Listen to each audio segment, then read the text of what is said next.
Chapter 19. Confessions. Saint-Domingue, 1786. Dear Mother, I do not know if I should grieve or rejoice.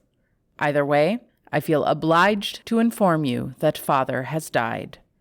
I regret that I am not established as his inheritor at this time, as he remarried before his death.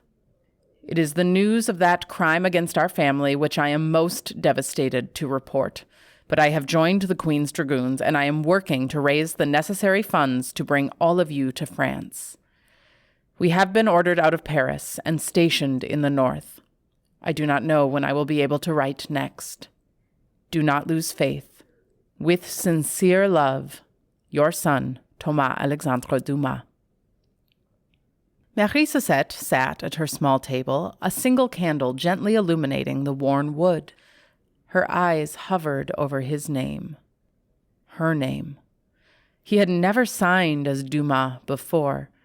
For such a short letter, there was a lot to take in. Antoine had remarried. She couldn't say she was surprised, but it complicated things. Thankfully, she was accustomed to disappointment. With steady hands, she dipped her quill in the inkwell. There was much to tell Thomas, namely that a date had finally been set for Rose's wedding. She also wanted to respond about the inheritance, but she wasn't sure how to begin. Money had been coming slower than ever. She stared at the quill in her hands. A large blot of ink fell to the parchment. She twirled the feather between her fingers, imagining the bird that it had fallen from. What a beautiful life birds must have. Another drop fell, but still no words came out. She set the quill down and leaned back in her creaky chair. Antoine had been her husband, sworn before God. She had never betrayed her fidelity, even after everything that happened. The weight of a decade's worth of repressed tears burned in her chest. For a moment, she considered allowing a single drop to shed in his honor. But he did not deserve her grief. Still, she hoped that he died peacefully. He was never as strong as she was. She brushed her memories aside. His inheritance was Thomas' birthright, whether Antoine remarried or not. If the issue of La Guinaudet had taught her anything, it was that a woman could not possibly be the sole inheritor when a living son existed. She still saw Charles's old widow occasionally in town. The old woman lived alone in a small apartment near the church with only some furniture and a couple aged slaves to her name. There had to be an angle. That money belonged to her son. They needed a lawyer. Her quill began to race across the page. Then an incredible thought hit her. Her quill stopped on the parchment. Adi. Antoine was always a meticulous record keeper, but he never allowed others inside his desk. With him out of the way, Thomas could finally find out where her beautiful little boy had gone. He just had to get into Antoine's study. Of course, Thomas wasn't in Paris anymore. The timing was inconvenient. As she wrote Adolphe's name in the letter, she crossed herself in prayer. It was a habit she had developed years ago. Anytime either of her sons' names came to her mind, she would pray to see them again. That way, God would know that she never stopped loving them. If only God had been a mother, then he might actually pity her suffering enough to answer. The candle was nearly spent. Outside, a soft, melancholic tune drifted in through the thin walls as Rodrigue played his panpipe. Marie Cosette looked over at Jeannette and brushed a stray hair from the sleeping child's brow. It was late, and tomorrow was a busy day. Marie Cosette paid particular attention to Anna and Hector at breakfast the next morning. She wondered if they knew their employer had died. She assumed they were sending him the profits from the plantation, though Marie Cosette was certain Anna would never admit the full share. Thomas should have rights to this land too. The thoughts scurried through her mind, but she had no way to find clear answers. Not from here. She watched Anna closely, but the woman seemed irritatingly normal. Yet, as Marie Cosette approached to refill her juice, there was a strange sense about her. Was it guilt? If they knew Antoine died, Anna could seize the land for herself. There wasn't anyone here to stop her. Marie Cosette almost let out a sigh, but thankfully she caught herself. She had to be more careful. Anna met her eyes. There was something. Marie Cosette met her glare.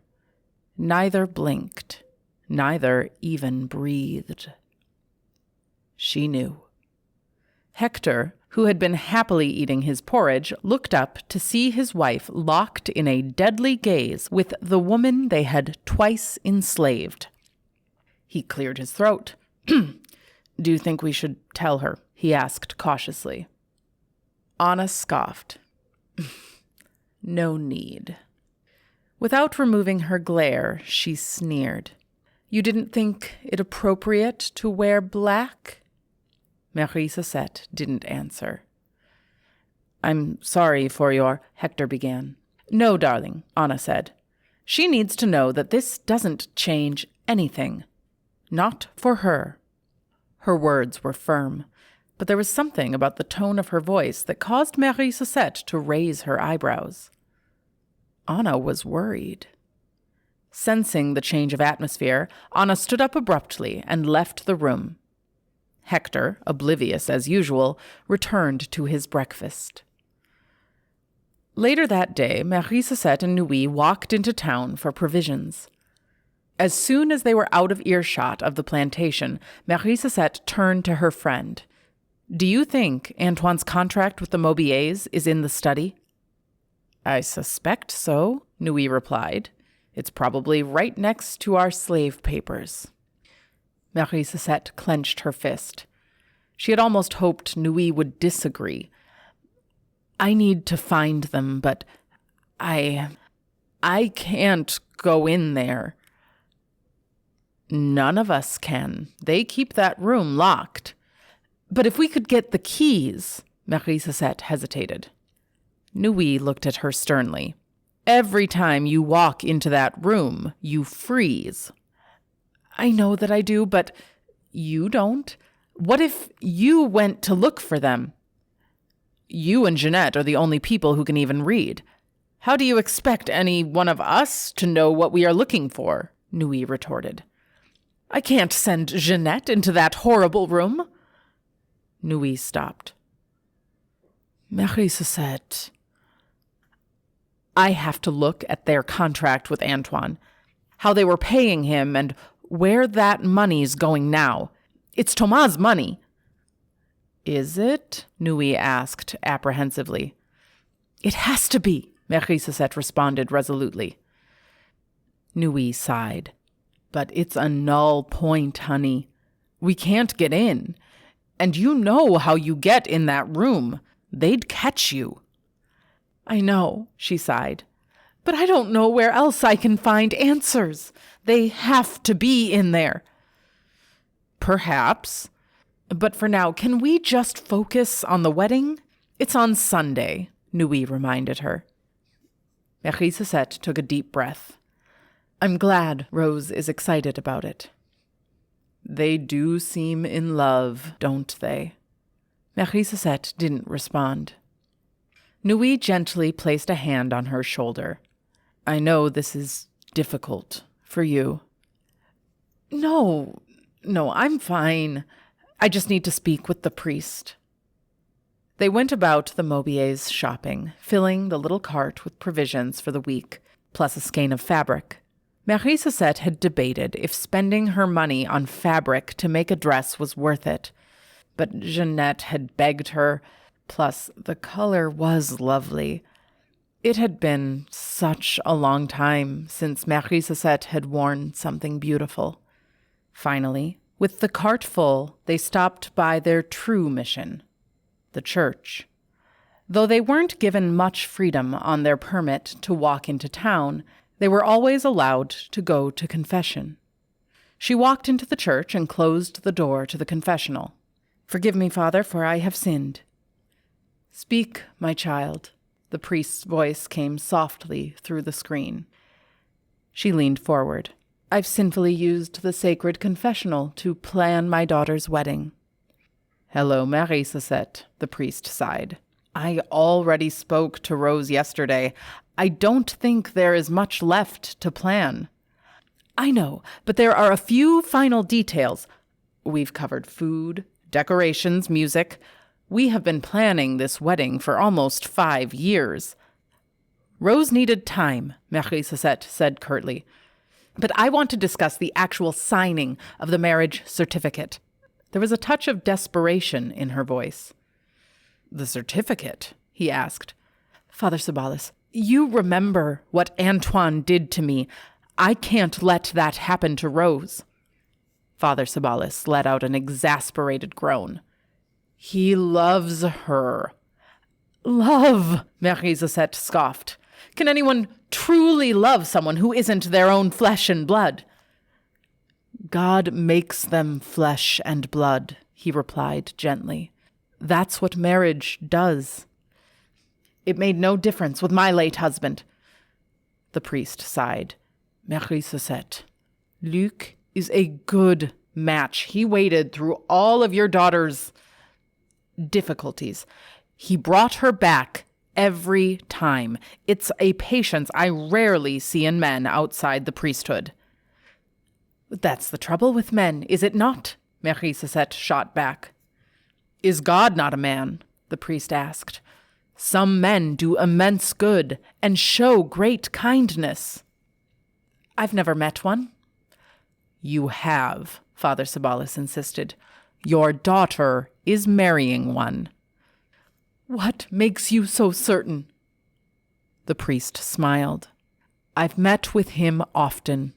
I've even helped him with some Latin." Marie Sosette softened. "I know. He is a good man. I just don't think I believe in love anymore." "Why are you here, Marie Sosette?" the priest asked cautiously. It was a short question, but his tone gave away that he was genuinely concerned.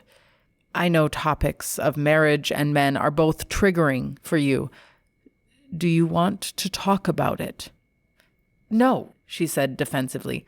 "Men don't trigger me. You're a man." "But I am married to God. That puts me in an entirely different category. I just need the marriage record signed in front of the whole congregation." "That's an unusual request," the priest said. "And your homily must inform everyone that Luc has purchased her freedom, and say their full names. I need it to be clear that my daughter is not a slave and can never be one again." The priest frowned. "No one doubts Rose's freedom, Marie Sosette. She's been free for years." "They didn't doubt mine either until Hector Maubier said otherwise," Marie Sosette retorted. "The wedding ceremony is sacred. What you are asking me to do is incredibly political." "Please, Father Sabalis, if you can't agree as a priest, then agree as a Taino. We have a common enemy."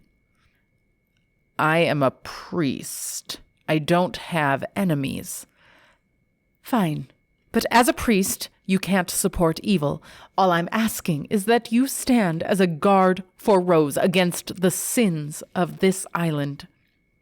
The confessional fell silent for a long moment. "You win," he said smugly. "You're a good mother. Your girls are lucky to have you." Marie Sosette let out a single hollow laugh. "I don't know. I think a good mother would have a piece of her soul left. Mine is an empty hole." "My child," You have a soul." "How would you know?" she asked. "Because you snuck into a confessional, again, to ensure your daughter is safe." "Does that not make me a sinner?" "A technicality. Say an Our Father on your way out." "Thank you," she said quietly. They stepped out of the confessional, and he looked deeply into her eyes. "I hope someday you will let someone share this burden with you. Even a hug can do so much good." He stood with open arms. "No, Father, but thank you. I believe I have a prayer to say." He nodded and let her walk stiffly into the pews for her penance. Nui looked at her skeptically as she closed the door to the church. "Did you get what you were hoping for?" she asked. Marie-Sosette shrugged. "I think I just insulted a priest. Twice. But I got what I needed." Nui raised an eyebrow. "I feel like I'm missing some context." Marie-Sosette looked at the beautiful fabric laid atop the cart. "I just hope I've done enough. Do you think Jeanette will like the color?" "I'm sure she will love it, as will Rose." As they walked back to La Guinaudet, Marie-Sosette and Nui debated about seams and hemlines. But though her words spoke of sewing, her mind was somewhere else entirely.